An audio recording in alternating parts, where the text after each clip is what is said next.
Assalamualaikum warahmatullahi wabarakatuh. Halo guys, perkenalkan nama saya Dinda Putri Salsabella. Saya dari Prodi Ilmu Komunikasi, Fakultas Ilmu Sosial dan Ilmu Politik.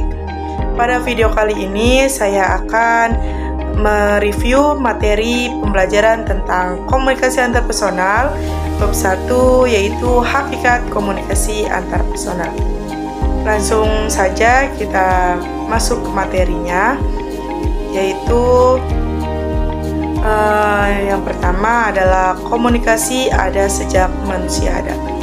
Menurut catatan The Boston Globe, saat ini umat manusia di dunia mengenal dan memakai 6.900 bahasa sebagai alat komunikasi.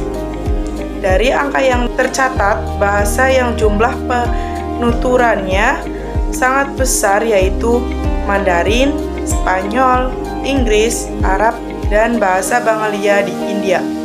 Apapun bahasanya, semua penuturan bahasa tersebut menjadikan sebagai alat komunikasi. Selanjutnya yaitu komunikasi manusia esensial.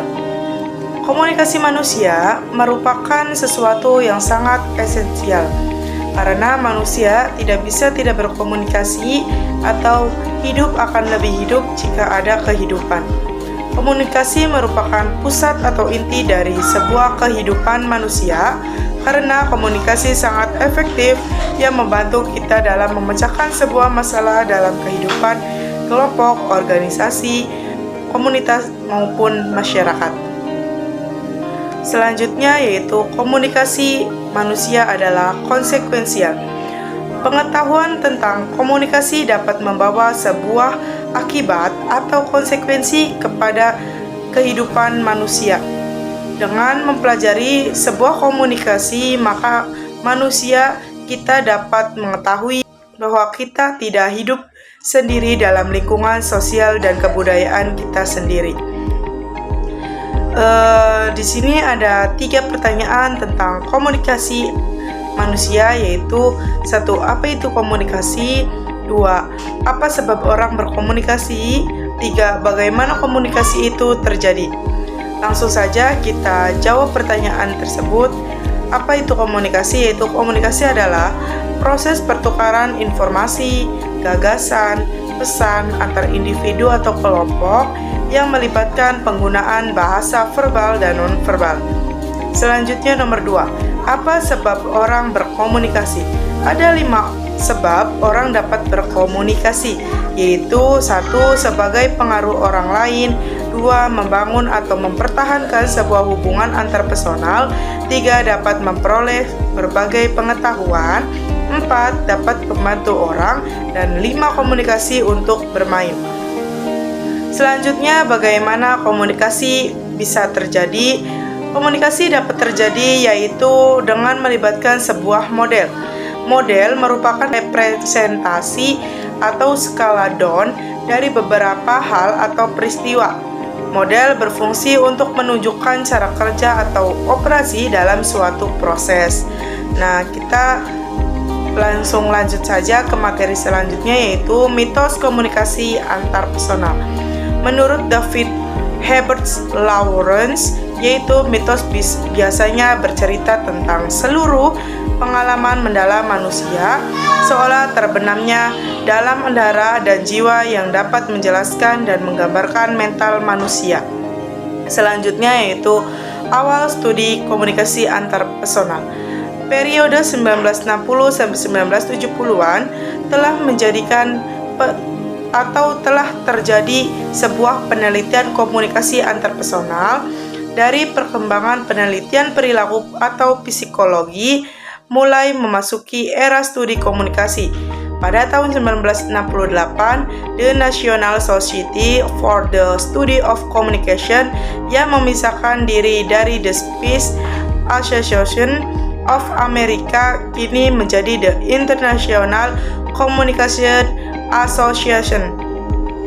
Selanjutnya yaitu awal studi komunikasi antarpersonal.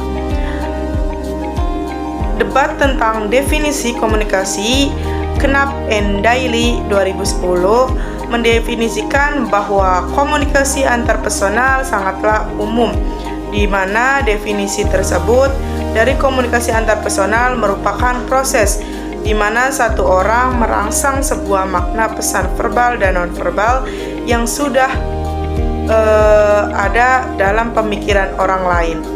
Selanjutnya yaitu materi konsep-konsep yang berkaitan dengan komunikasi antarpersonal. Yang pertama ada percakapan.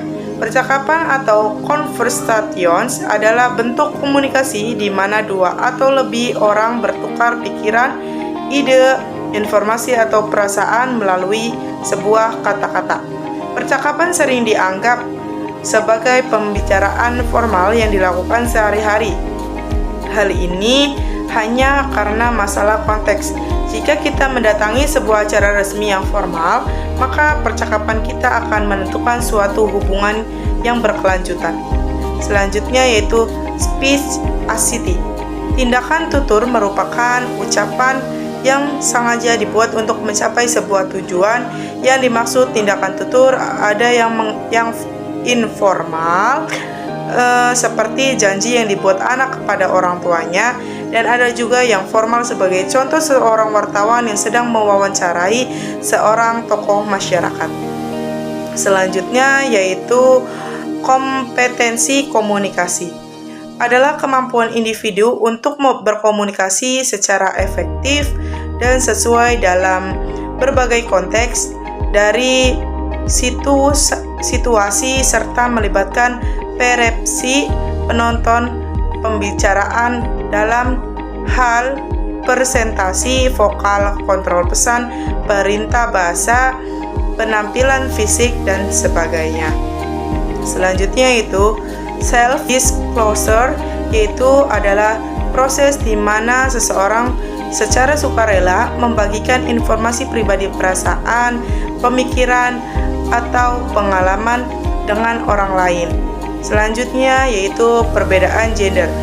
Pria dan wanita memiliki cara yang berbeda dalam berkomunikasi, yang bervariasi lebih lanjut antara budaya yang berbeda.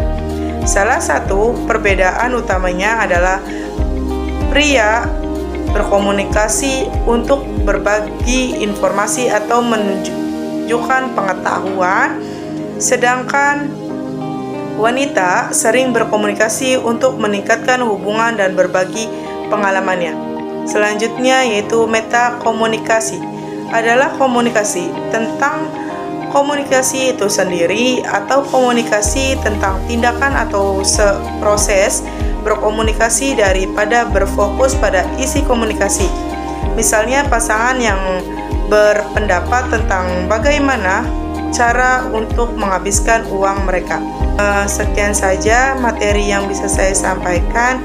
Sebelumnya materi yang saya sampaikan itu saya ambil dari buku ciptaan Prof. Dr. Andes Aloliliweri, MS. Sebelumnya mohon maaf jika ada kekurangan atau salah kata dalam penyampaian. Wabillahi taufik wal hidayah. Wassalamualaikum warahmatullahi wabarakatuh.